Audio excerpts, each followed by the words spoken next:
আজকে আমরা দেখব আমরা পদার্থবিজ্ঞানের যে কোনো এক্সপ্রেশন দিয়েই যে কোনো সংজ্ঞা দিয়ে আমরা ম্যাথ এক্সপ্রেশন বা সূত্র আমরা বের করতে পারি। যেমন আজকে আমরা দেখব ত্বরণ। ঠিক আছে, ত্বরণ মানে হলো বেগের পরিবর্তনের হার হলো ত্বরণ। ঠিক আছে, এই সংজ্ঞা থেকে আমরা কিভাবে ত্বরণের যে সূত্রটা বা এক্সপ্রেশন ম্যাথমেটিক্যাল এক্সপ্রেশন বার করব সেটা আমরা জানব।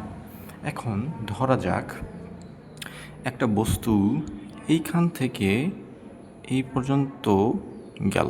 ঠিক আছে, তার আদিবেগ হলো ইউ, যেটা হলো তার আদি বেগ, এবং শেষ বেগ হলো ভি, এটা হলো তার শেষ বেগ। ঠিক আছে, তাহলে আমরা দেখি যে ত্বরণের সংজ্ঞা অনুযায়ী বেগের পরিবর্তনের হার। সুতরাং এখানে বেগের পরিবর্তন কি হবে? যদি আমরা শেষ বেগ থেকে আদি বেগ বিয়োগ দিই তাহলে বেগের পরিবর্তন পাবো আমরা। ঠিক আছে, এখন বলছে বেগের পরিবর্তনের হার।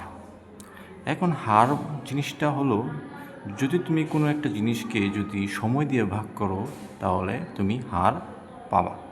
তাহলে যদি আমি এই বেগের পরিবর্তনের হার বার করতে চাই তাহলে এটাকে আমার বেগের পরিবর্তনের হার মানে সময় দিয়ে ভাগ করতে হবে।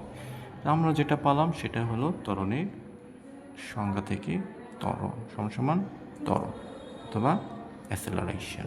এভাবে তোমরা যে কোনো পদার্থবিজ্ঞানের সংজ্ঞা থেকে ম্যাথামেটিক্যাল এক্সপ্রেশন অথবা সূত্রগুলো তোমরা বের করতে পারবে। তোমাদের মুখস্থ করার কোনো দরকার নেই।